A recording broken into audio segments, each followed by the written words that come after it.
Mereka berjalan jauh. Namun, makin lama, Joe menyadari keanehan, jalanan semakin sepi dan arah yang mereka ambil tidak menuju kantor kepala sekolah. Ia berhenti dan menantang, "Kita jelas tidak ke arah kantor. Kau pikir aku tidak menyadari?" Saat itulah, dari balik bayangan, wanita itu muncul. Dengan senyum dingin, ia memuji, "Kau cukup waspada, ya." Tanpa peringatan, ia maju dan menghantam perut Joe. Pukulan keras itu membuat Joe langsung batuk darah. Ia menatap Joe dan berkata dingin, "Akhirnya kita bertemu lagi."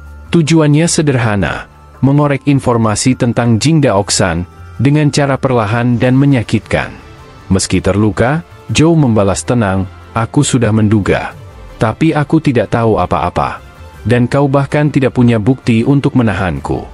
Wanita itu sedikit terkejut. Joe masih bisa berdiri meski menerima pukulan yang seharusnya melumpuhkan siapapun di tingkat mortal.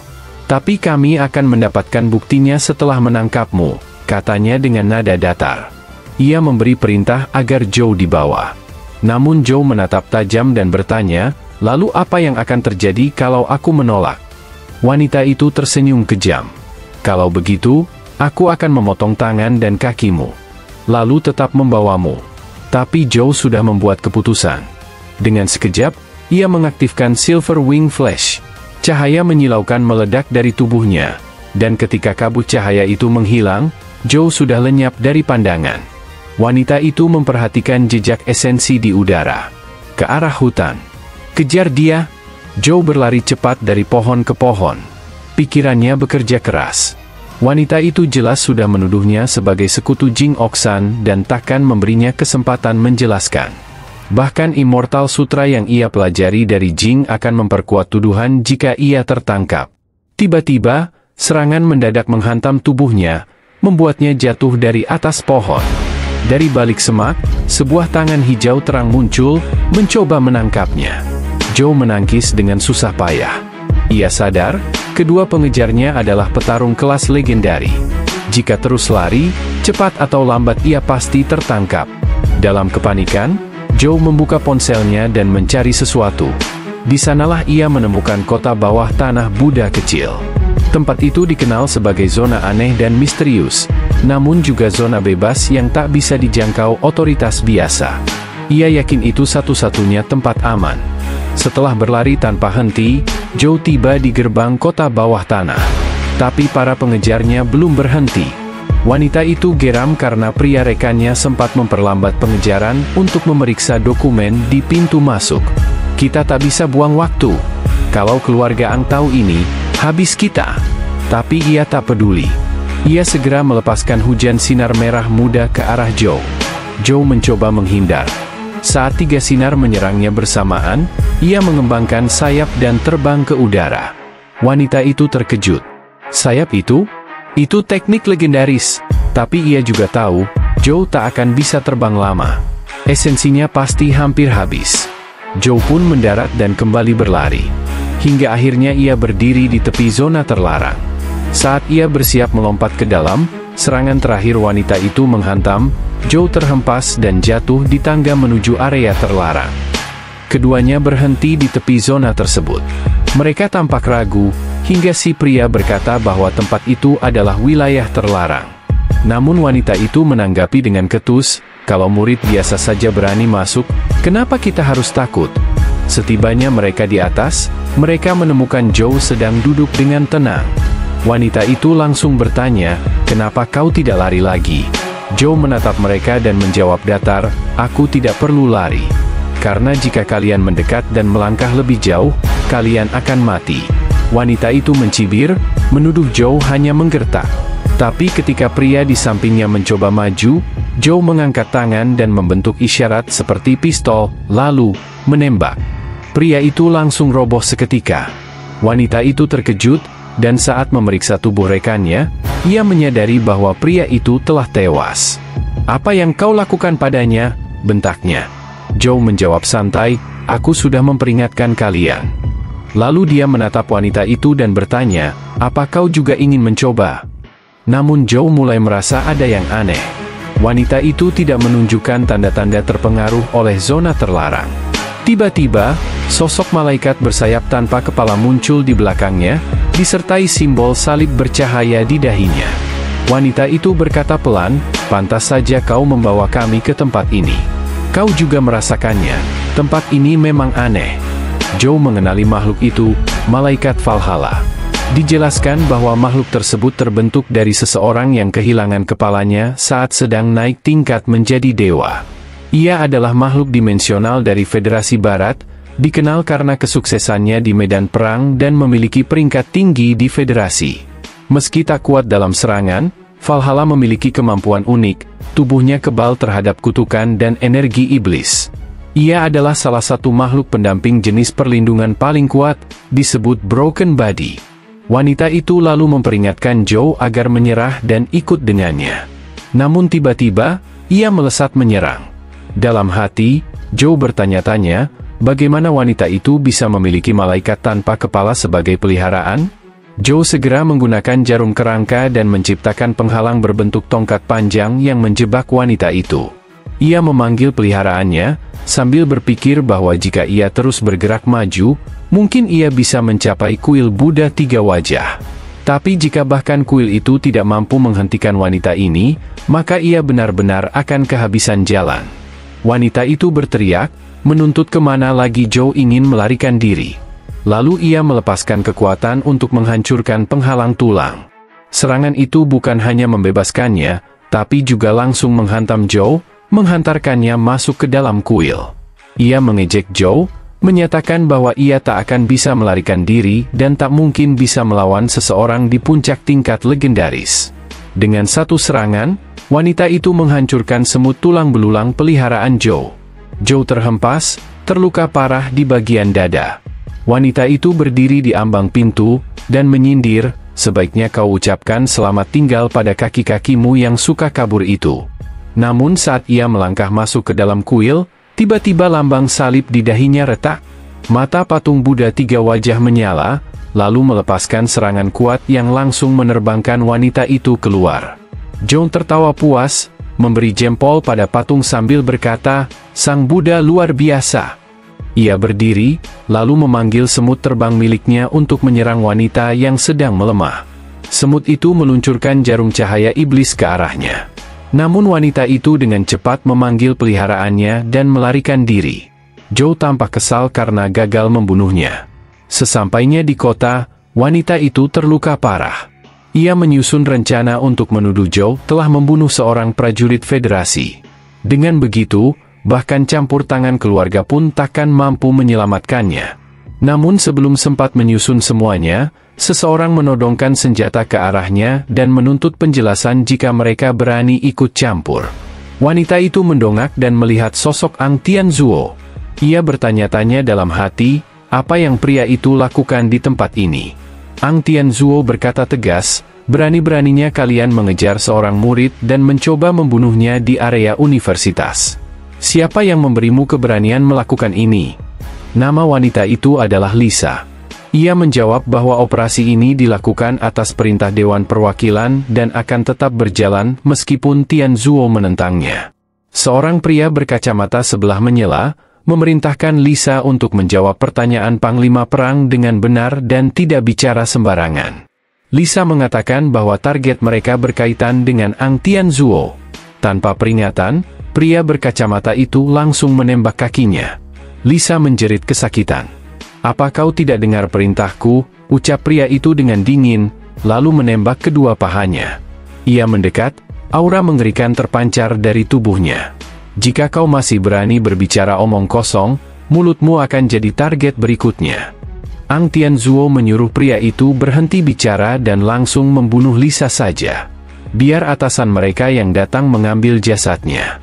Lisa memohon dengan histeris, menyebutkan bahwa ini semua atas perintah Xiao. Pria itu segera menghubungi Xiao dan memperingatkan, "Kau punya 5 menit. Jika tidak, kami akan kirim laporan bersamaan dengan jasadnya." 5 menit berlalu. Ang Tianzuo menyatakan waktunya habis. Pria itu mengarahkan senjata ke kepala Lisa. Tepat saat pelatuk hendak ditarik, Xiao muncul dari langit dan berteriak menghentikan mereka. Setelah mendarat, Ia bergumam dalam hati, kenapa si bodoh ini sampai memancing orang-orang dari keluarga Ang. Xiao langsung memohon maaf atas semua pelanggaran dalam operasi ini. Ia menjelaskan bahwa Lisa adalah putri pemimpin Dewan Perwakilan, seorang yang idealis dan impulsif sejak muda. Ia juga memohon pada Tianzuo agar memberi Lisa kesempatan menebus dirinya demi atasan mereka. Tianzuo bertanya tajam, atasan yang mana? Kenapa aku tidak diberitahu soal ini?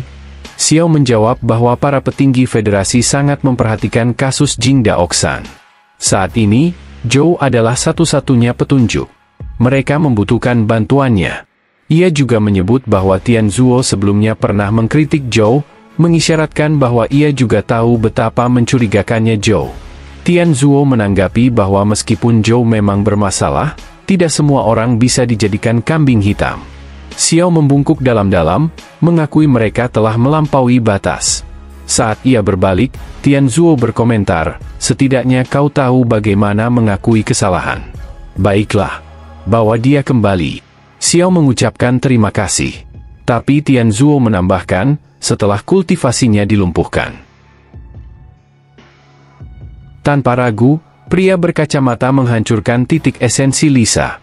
Xiao menegaskan bahwa Lisa berasal dari keluarga Cape yang ternama. Namun Tianzuo menghentikan langkahnya dan berkata, kau tahu kenapa aku disebut Panglima Perang? Karena jika surga ada di kanan, maka aku ada di kirinya.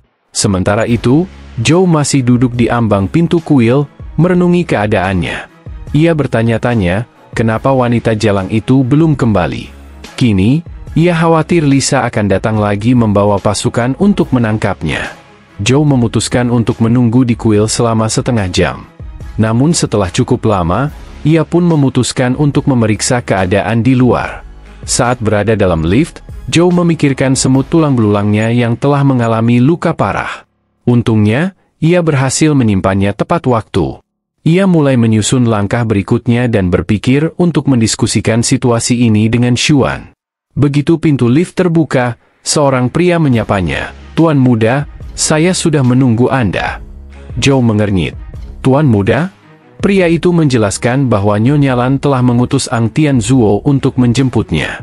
Zhou merasa sedikit ngeri mendengar nama itu. Dalam perjalanan yang terasa canggung, Tian berkata bahwa Zhou pasti menyimpan permusuhan terhadapnya. Namun Zhou menjawab datar, "Untuk saat ini, aku masih baik-baik saja." Meskipun begitu, dalam hati ia bertanya-tanya, apa Tian berharap aku berterima kasih karena hampir menghancurkan ujian masuk perguruan tinggiku? Tiba-tiba, Tian berkata dengan datar bahwa ia tidak peduli bagaimana Zhou memandangnya. Namun, ia menegaskan satu hal, ia tidak pernah mengakui kelayakan Zhou untuk menggantikan Ajin. Zhou menoleh dan bertanya, "Maksudmu menggantikan apa?" Tian tidak menjawab. Hal itu membuat Zhou benar-benar kesal. Dalam hati ia menggerutu, bagaimana orang ini bisa lulus TK? Bicaranya saja tidak jelas. Mereka pun tiba di sebuah rumah. Di sana Zhou bertemu ayahnya dan Nyonya Lan. Melihat luka di dada Zhou, sang ayah langsung bertanya. Sementara itu, Lan memanggil Tian, yang segera meyakinkan bahwa ia sudah memberi pelajaran kepada para pelaku. Ia juga meminta Ling, ayah Zhou, untuk merawat lukanya. Saat Ling mengobati luka Zhou, ia berkomentar bahwa ini mengingatkannya pada masa kecil Zhou. Namun Zhou membantah, menyatakan bahwa ayahnya pasti salah ingat. Justru ayah yang dulu sering dipukul karena menggoda gadis cantik di sebelah rumah, katanya sambil tertawa. Lalu Zhou bertanya soal ucapan Tian di dalam mobil, tentang dirinya yang akan menggantikan posisi Ajin. Saat itu juga, ibu tirinya masuk bersama seorang pelayan wanita. Pelayan itu memberitahu Zhou bahwa yang dimaksud adalah kualifikasi berkat dewa. Pelayan lainnya menyerahkan pakaian baru, dan Zhou mengucapkan terima kasih, lalu bertanya kepada Lan mengapa berkat ini diberikan kepadanya. Lan tampak sedikit kagum melihat ekspresi Zhou yang begitu tenang. Ia menduga bahwa putra bungsu keluarga Li pasti sudah memberitahu Zhou soal ini sebelumnya. Akhirnya Zhou menyadari mengapa Ajin tiba-tiba bersikap dingin padanya. Lan pun menjelaskan bahwa Ajin sejak kecil menderita sindrom energi dingin. Meskipun ibunya tahu bahwa Ajin kuat, ia tidak yakin putrinya sanggup menghadapi bahaya dalam ujian itu. Ia tidak ingin putrinya memaksakan diri dan meminta Zhou untuk memahami kekhawatiran seorang ibu. Zhou menanggapi, kenapa tidak pilih saja Ang Tianzuo? Ibu tirinya menjawab, Tian sudah terlalu kuat. Ia tidak membutuhkan berkat ini. Selain itu, ayahku sendiri juga pernah berkata bahwa kau lebih cocok untuk menerima berkat itu daripada Ajin. Zhou penasaran. Siapa ayahmu? Ling kemudian berkata bahwa Zhou mengenal ayah Lan dan bahkan pernah bertemu dengannya di SMA. Ia menunjukkan sebuah foto. Saat melihatnya, Zhou tersentak. Itu adalah kepala sekolah lamanya. Zhou teringat, beberapa tahun lalu, sebelum tahun terakhir sekolah, ayahnya menghilang. Selama waktu itu, Zhou tinggal di sekolah, berlatih bahkan di akhir pekan. Ia jadi akrab dengan kepala sekolah. Namun, tiba-tiba sang kepala sekolah pensiun lebih awal karena alasan kesehatan dan sejak itu tak pernah terlihat lagi. Zhou benar-benar tidak menyangka kalau Lan adalah putri dari kepala sekolah itu. Lan kembali menegaskan, kau tak perlu merasa tertekan, Zhou. Pikirkanlah perlahan. Bahkan jika kau menolak, tak ada yang bisa memaksamu. Beberapa waktu kemudian, Zhou kembali ke rumahnya. Tiba-tiba ponselnya berdering. Itu dari Xuan. Terjadi keributan di perguruan tinggi, lapornya. Tapi tenang, keluarga Ang sudah menyelesaikan semuanya atas namamu. Zhou terkesan dan memuji kecerdasan intel Xuan. Itu memang tugas seorang pemimpin klub, menjaga anggotanya, jawab Xuan. Ia lalu menyarankan Zhou untuk beristirahat setelah semua yang terjadi, dan mengingatkan bahwa besok mereka harus menyelesaikan ujian masuk sekolah. Namun tiba-tiba terdengar suara keras dari sisi lain. Kau di mana sekarang? Tanya Zhou. Xuan menjawab santai, di Tiger Cage. Lagi bertarung sambil nelpon. Zhou langsung bangkit. Kenapa harus besok? Aku kesana sekarang juga. Ini saatnya aku melampiaskan amarahku. Hari itu, Zhou tiba di Tiger Cage dari langit dan langsung menyerang dengan brutal. Xuan sedikit terkejut. Kau kadang bisa sangat mengerikan, tahu? Zhou menatap sekeliling. Aneh, kenapa kita belum bertemu satupun jenderal meskipun sudah sejauh ini? Xuan mengangguk. Sejak aku datang sampai sekarang, belum lihat satupun jenderal. Tapi justru itu yang membuat tempat ini terasa terlalu sepi. Tak lama kemudian, mereka melihat sekelompok orang berlari ketakutan. Salah satu dari mereka mendesak mereka untuk pergi karena ada seorang jenderal dengan aksara aneh yang sedang menuju ke arah mereka. Zhou langsung tertegun. Kata-kata itu, aksara aneh, mengingatkannya pada jenderal yang pernah ia lawan di dunia game. Xuan menyarankan agar mereka segera menyelidikinya. Tapi sebelum mereka sempat bergerak, seorang gadis datang berlari dan berkata kepada Xuan bahwa kakaknya, Wei, belum kembali setelah membantu para senior mengulur waktu. Tanpa berpikir panjang, Xuan langsung melesat pergi mencari Wei. Zhou, yang tahu seperti apa makhluk itu, berusaha menghentikannya. Tapi Xuan sudah terlalu jauh. Dari arah belakang, Ajin muncul. Ia bertanya kepada Zhou, kau tidak akan membantu temanmu? Zhou menatapnya. Sepertinya kau juga ingin mencoba melawan monster itu, kan? Dan Ang Tianzuo datang membantuku, jangan-jangan kau yang memberitahunya. Namun, Ajin lebih dulu berlari dan mengatakan bahwa dia tidak tahu apa yang sedang dibicarakan Zhou. Hal itu justru membuat Zhou semakin yakin, lalu ia pun segera mengejar Ajin. Adegan berpindah ke Wei, yang menyadari bahwa dia tidak bisa lolos dari situasi tersebut. Tiba-tiba, jenderal musuh muncul dengan ledakan dahsyat, adegan pembuka yang menunjukkan sosok monster itu. Seseorang datang dan berhasil menahan gelombang kejut dari ledakan tersebut sambil melindungi kakaknya yang terjatuh. Ia bertanya apakah Wei baik-baik saja. Baru saat itu Wei menyadari bahwa yang melindunginya adalah Xuan. Xuan panik. Guncangan barusan telah merusak organ dalamnya. Ia menyadari bahwa monster itu sangat kuat dan dirinya tidak akan mampu mengalahkannya. Satu-satunya pilihan hanyalah menahan serangan sejauh mungkin. Xuan mencoba melancarkan serangan untuk mengalihkan perhatian musuh. Saat perhatian musuh terpecah, ia segera menarik Wei dan mulai melarikan diri. Namun, hewan peliharaannya roboh setelah terkena satu tebasan dari musuh. Kejadian itu membuatnya hampir menangis. Di sisi lain, Zhou dan Ajin akhirnya tiba. Joe segera mengidentifikasi musuh sebagai Jenderal Iblis Aksara Pedang. Ia berpikir bahwa jika ia dan Ajin bekerja sama, mungkin saja mereka memiliki peluang untuk menang. Ia mengusulkan bahwa jika mereka berhasil, semua barang yang dijatuhkan musuh akan menjadi milik Ajin dan menyarankan agar mereka membentuk tim. Sementara itu, musuh bersiap menyerang Xuan. Dengan cepat, Xuan mendorong Wei ke tempat yang aman dan menyuruhnya untuk melarikan diri. Ledakan besar terjadi akibat serangan itu. Pasir beterbangan dan Wei berteriak memanggil nama Xuan. Untungnya, Joe datang tepat waktu dan berhasil menyelamatkan mereka dengan bantuan semut terbangnya. Xuan mengucapkan terima kasih dan berkata bahwa Joe telah berkali-kali menyelamatkannya. Ia mengaku tidak tahu bagaimana cara membalasnya. Joe hanya menjawab bahwa cukup dengan tidak mengambil item drop dari monster itu. Xuan tertegun mendengarnya dan bertanya apakah mereka berdua berniat mengalahkan musuh itu. Joe menjawab, tidak, karena sekarang mereka bertiga. Saat itu juga, Ajin meluncurkan serangan kuat ke arah musuh. Xuan memuji teknik Sun Shooting dan mengagumi kekuatannya. Ia lalu bertanya kepada Joe, bagaimana caranya membujuk Ajin untuk bergabung. Di sisi lain, Ajin, sambil memikirkan kakeknya, mengatakan bahwa meskipun ia terlahir dengan sindrom energi dingin, ia tetap mampu menggunakan teknik Sun Shooting sepenuhnya. Musuh yang kini marah mulai menyembuhkan diri. Joe mendesak mereka agar tidak memberi kesempatan dan menyuruh untuk menghabisinya selagi masih terluka. Namun, tiba-tiba, monster merah muncul dan sang jenderal langsung menghilang. Xuan bertanya-tanya apakah musuh berniat kabur. Joe menjelaskan bahwa monster itu melaju cepat di bawah tanah menggunakan kuda berdarah, dan arahnya mengarah ke tempat Ajin berada.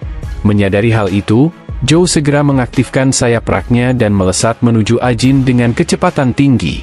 Saat musuh bersiap menyerang Ajin, Joe tiba tepat waktu dan berhasil menyelamatkannya.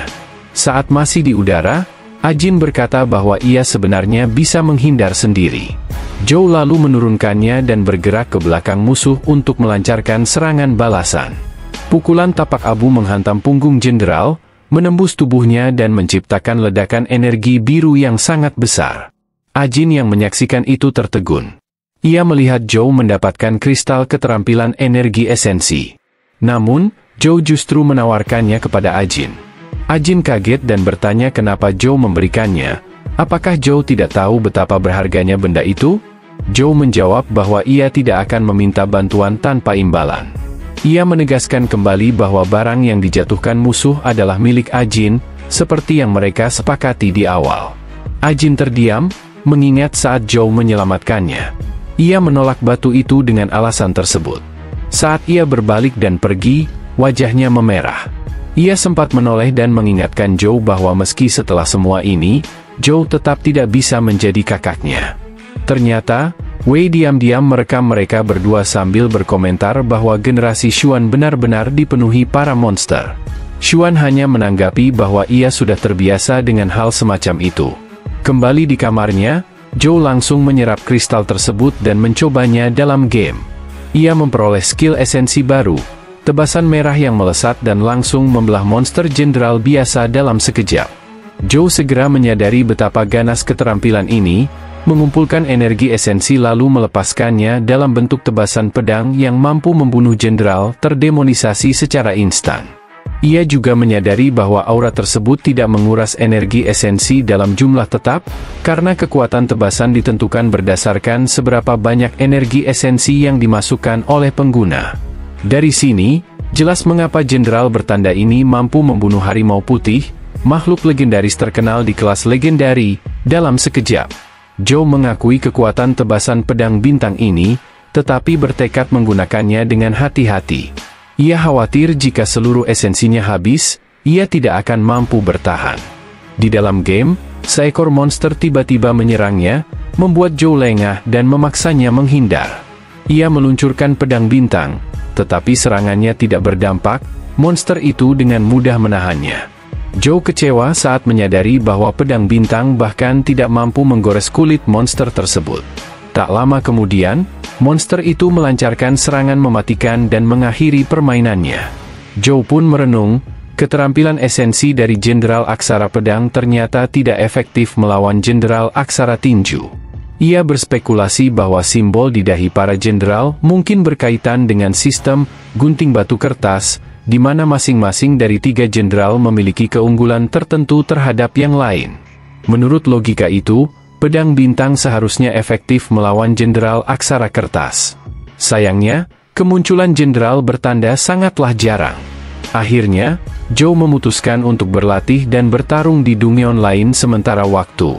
Sementara itu, gadis tetangga Joe sedang berjalan melintasi kampus dan mendengar beberapa mahasiswa membicarakan video dari klub Y. Mereka menganggap video itu luar biasa. Seorang pemuda bertanya-tanya apakah orang dalam video itu benar-benar mahasiswa baru. Pemuda lain mengonfirmasi, menyebut bahwa forum kampus sedang heboh membicarakannya. Mahasiswa ketiga berkomentar bahwa Joe hanyalah siswa kelas biasa, jadi sangat mengejutkan bahwa ia bisa bertarung bersama Ajin dan bahkan membunuh jenderal bertanda di puncak kelas legendari. Gadis itu pun menyadari bahwa tetangganya ternyata sangat kuat. Adegan berpindah ke ruang dosen, tempat Buang dan seorang pria sedang menonton video yang sama. Setelah Buang menghentikan video, pria itu berkomentar bahwa Joe bukan hanya menyelesaikan ujian dan studinya, tetapi juga membunuh jenderal bertanda. Ia heran mengapa Buang tidak tampak senang. Buang menjelaskan bahwa meskipun Joe sangat berbakat, ia sama sekali tidak pernah mengikuti sesi belajar mandiri dan justru lebih sering bermain game akhir-akhir ini. Ia tidak ingin murid-muridnya menyia-nyiakan bakat hanya untuk bermain game. Selain itu, ia sedang mempersiapkan rencana pengajaran untuk La Junhan. Pria itu setuju dan menyarankan bahwa jika Wang dapat memanfaatkan kekuatan prasasti misterius di Lo Junshan dengan tepat, maka Joe mungkin bisa mengatasi kecanduannya terhadap internet dan mulai fokus pada studi serta pelatihan. Sementara itu, Joe sedang bermain game sembari menggaruk pantatnya.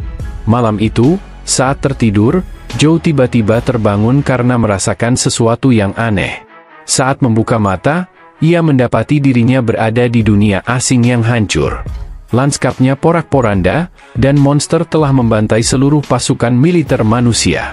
Beberapa penyintas memohon pertolongan, dan Joe merasakan kehadiran seseorang di belakangnya. Ketika berbalik, ia melihat sosok yang tersenyum misterius. Lalu ia terbangun dan menyadari bahwa semuanya hanyalah mimpi. Namun, mimpi itu terasa begitu nyata. Ia bahkan masih bisa mencium aroma darah dan kobaran api. Joe merenung tentang sosok misterius dalam mimpinya. Apakah ini ada hubungannya dengan Lost Immortal Sutra? Ia berspekulasi bahwa halusinasi ini mungkin efek dari sutra yang sebelumnya terasa seperti kehampaan, tapi kini terasa sangat nyata dan mengganggu. Ia bertanya-tanya, apakah mimpi itu pertanda bahwa sutra mulai lepas kendali? Apakah ini kekuatan milik Raja Iblis? Atau mimpi itu ingin memberitahu sesuatu? Saat ia tenggelam dalam pikirannya, salah satu hewan peliharaannya muncul. Joe heran mengapa makhluk itu keluar sendiri, mungkin karena lapar. Ia pun memutuskan untuk melupakan mimpinya.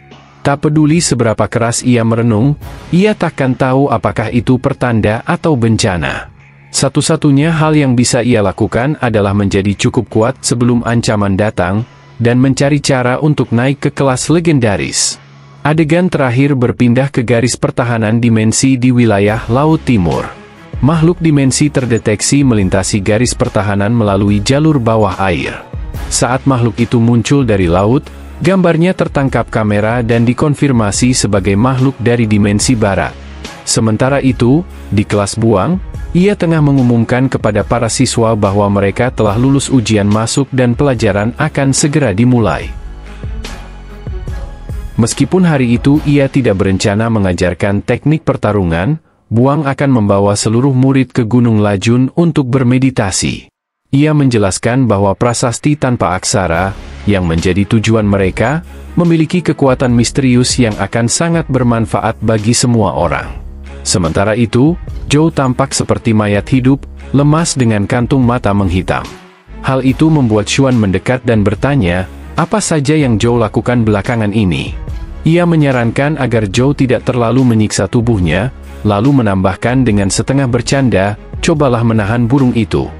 Joe menanggapi dengan sinis, menyuruh Xuan menyimpan otaknya untuk hal lain yang lebih berguna. Ia menguap panjang sambil merenungkan usahanya belakangan ini dalam mencari cara untuk naik ke kelas legendaris. Ia menyadari bahwa tanpa menembus kelas tersebut, ia tidak bisa lagi meningkatkan statistiknya. Bahkan meski ia menyerap kristal atribut, tetap tidak cukup. Zhou telah mencoba berbagai teknik untuk memperkuat statistik, tetapi meskipun sudah begadang selama beberapa malam, ia belum berhasil membuat kemajuan berarti. Ia tertarik dengan menara Dewa Api dan menduga bahwa tempat itu mungkin menyimpan keterampilan esensi yang dapat meningkatkan atribut. Namun, mengandalkan semut terbang untuk menarik perhatian musuh saja tidaklah cukup, ia juga membutuhkan keterampilan esensi yang bisa meningkatkan kelincahan. Pada saat yang sama, Buang sedang memperhatikan Zhou yang tertidur sambil berdiri, dan ia bertanya-tanya bagaimana murid itu bisa melakukan hal semacam itu. Namun terlepas dari semua itu, Buang yakin bahwa setelah perjalanan ini, kemalasan Zhou akan hilang. Adegan bergeser ke pegunungan catur, tempat kehancuran melanda dan api melahap segalanya. Seorang pria sedang bertarung melawan Jenderal Monster, dengan cekatan menangkis dan menghindari serangan. Ia meraih tali dan menariknya untuk mengubah arah pergerakannya, lalu memberi isyarat kepada rekannya untuk menyerang. Temannya langsung merespons dengan melepaskan sinar kuat ke arah musuh, yang langsung membunuh sang monster. Tak lama kemudian, sesosok misterius muncul dengan keterampilan penghilang tubuh. Ia adalah An Tianzhou. Seorang pria melapor kepada Tian bahwa seluruh anggota pasukan ketiga telah tewas, dan tak satu pun dari mereka berhasil mundur. Ia menyatakan kekesalannya, mengatakan bahwa mereka datang terlalu lambat. Namun Tian mencoba menenangkannya dengan menghargai pengorbanan mereka. Ia menyatakan bahwa mereka adalah kebanggaan umat manusia dan berharap mereka dapat beristirahat dalam damai. Tian menekankan bahwa tidak ada waktu untuk berduka, ia tidak boleh menyia-nyiakan pengorbanan mereka. Ia pun segera memerintahkan pengerahan tim Departemen Teknik untuk membangun kembali barisan pertahanan. Sementara itu, mutasi dalam dimensi gunung semakin memburuk. Tian mendesak rekannya untuk mencari akar permasalahan dan berharap wilayah Laut Timur dapat menangani situasi ini dengan efektif. Adegan bergeser ke Gunung Laojun, tempat Zhou, Xuan, dan para murid lainnya tiba di sebuah lokasi khusus. Xuan berkomentar bahwa ia tak menyangka mereka akan datang ke tempat ini begitu cepat, sebab tahun lalu hanya murid-murid khusus yang diizinkan belajar di sini. Zhou bertanya apakah tempat ini aman untuk murid tahun pertama seperti mereka. Xuan menenangkannya, menjelaskan bahwa tempat ini dikenal sebagai non-killing realm, yaitu alam tanpa pembunuhan. Menurut Federasi, makhluk-makhluk di sini tidak akan secara aktif menyerang manusia, dan manusia pun tidak bisa menyakiti makhluk-makhluk itu. Dalam hal ini, tempat ini dianggap sebagai dimensi paling aman. Namun, manusia harus mematuhi aturan larangan membunuh. Jika tidak, karma akan membalas. Zhou bertanya, apakah kau benar-benar percaya tahayul seperti itu? Xuan menjawab bahwa Federasi tidak akan membuat aturan berdasarkan tahayul biasa, dan menyarankan agar mereka mematuhinya saja. Saat mereka melanjutkan perjalanan, seekor monster berbentuk kambing diam-diam memperhatikan mereka dari kejauhan. Zhou lalu bertanya kepada Xuan, apakah ada petunjuk soal prasasti tanpa aksara? Xuan menjawab bahwa ia sendiri tidak yakin, yang ia dengar hanya bahwa benda itu sangat jahat. Meskipun tidak membahayakan manusia secara langsung, siapapun yang terpapar olehnya akan kehilangan kendali. Seolah-olah benda itu memiliki energi tak terbatas. Sementara murid-murid lain mulai mengambil posisi, Nona Wang memperingatkan Zhou dan Xuan, bertanya apa yang sedang mereka bicarakan dan menyuruh mereka maju ke barisan depan. Ia berdiri di samping prasasti dan menjelaskan tugas mereka kali ini, menahan kekuatan misterius dari prasasti tanpa aksara selama setengah jam, tidak lebih, tidak kurang. Lalu ia pun mulai menghitung waktu. Saat bermeditasi, Zhou merasakan energi hangat dan misterius mulai mengalir ke dalam tubuhnya. Sensasi itu semakin kuat, tubuhnya menjadi gelisah dan sulit dikendalikan. Ia mencengkeram celananya erat-erat agar tetap tenang. Namun tiba-tiba, perasaan aneh itu memuncak, dan inti Immortal Sutra di dalam dirinya mulai berputar, mengingatkannya pada pengalaman di kuil Buddha kecil. Sementara itu, murid-murid lain tampak sangat kesulitan dalam latihan tersebut. Wang menjelaskan bahwa prasasti tanpa aksara memang dimaksudkan untuk membawa ketenangan batin, tapi jika terlalu lama terpapar, bisa menimbulkan efek sebaliknya, membuat seseorang sangat bersemangat atau bahkan terlalu penuh energi. Ia berharap Zhou bisa menjadi murid yang tekun. Namun alih-alih bersemangat, Zhou justru tertidur. Buang melihat stopwatch dan menyadari bahwa waktunya hampir habis. Jika terus berlanjut, kekuatan dari prasasti mungkin bisa membahayakan murid lainnya. Maka, ia memerintahkan semua orang untuk berhenti bermeditasi. Para murid yang kini dipenuhi energi pun mulai berteriak dengan semangat tinggi, ingin bertarung, dan sulit mengendalikan diri mereka. Nona Wang tercengang saat menyadari bahwa ini pertama kalinya prasasti tanpa aksara gagal mempengaruhi seorang murid. Ia bertanya-tanya apakah kemalasan Zhou sudah sampai ke tingkat DNA. Di samping Zhou, Xuan malah sangat bersemangat dan langsung melakukan ribuan push-up. Tiba-tiba, Zhou bertanya apakah ia boleh jalan-jalan atau bahkan lari maraton, karena ia juga merasa cukup bersemangat. Nona Wang terperangah, bingung apakah Zhou serius atau hanya bercanda, karena ekspresinya tetap datar seperti biasa. Terlepas dari itu, ia mengizinkan Zhou pergi dan memintanya kembali dalam waktu 3 jam untuk sesi berikutnya.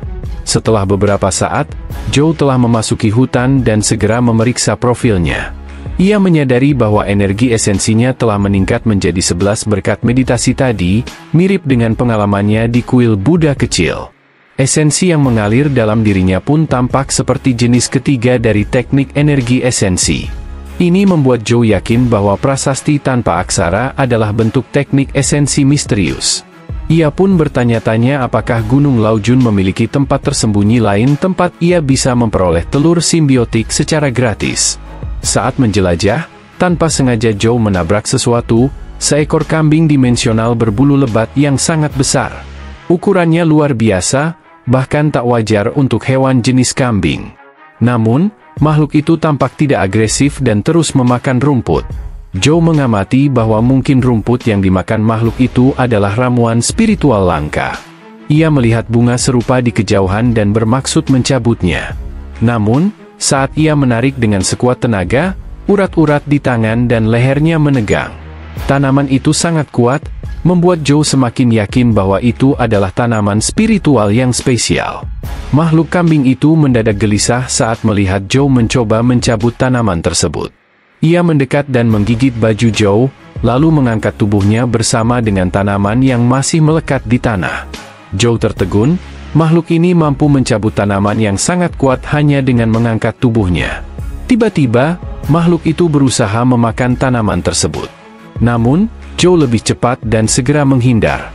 Mereka pun terlibat pergelutan, seperti dua anak kecil. Zhou berargumen bahwa dialah yang pertama kali menemukan tanaman itu, menyatakan, siapa cepat, dia dapat. Zhou menyadari bahwa makhluk itu tidak berniat melepaskan ramuan tersebut. Jadi, ia langsung memasukkan tanaman itu ke dalam mulutnya sendiri, lalu dengan jahil menawarkannya kembali kepada sang kambing dalam keadaan penuh air liur. Makhluk itu tampak bingung, memalingkan muka dengan kesal, lalu pergi begitu saja. Zhou tertawa dalam hati. Meskipun ia tak bisa mengalahkan makhluk itu secara langsung, tapi dia punya cara lain untuk menang. Ia melanjutkan perjalanan dan tiba di sebuah gerbang misterius. Saat mendekatinya, ia memperhatikan kabut tebal menyelimuti area itu, pertanda bahwa tempat ini sudah lama tidak didatangi siapapun. Di sana, ia juga melihat simbol Dungeon. Tanpa membuang waktu, ia segera mengambil gambar untuk diunggah ke dalam sistem gamenya. Zhou tersenyum senang, namun kebahagiaannya hanya berlangsung sekejap. Tiba-tiba, sebuah serangan dari belakang menghantamnya keras dan melempar tubuhnya masuk ke dalam gerbang kabut. Rupanya, kambing itu telah membalas dendam atas perlakuan Zhou sebelumnya. Entah apa yang akan terjadi nantinya, sungguh cerita ini semakin menarik. Untuk kita nantikan bagaimanakah lanjutan ceritanya. Nantikan lanjutan ceritanya pada video admin berikutnya.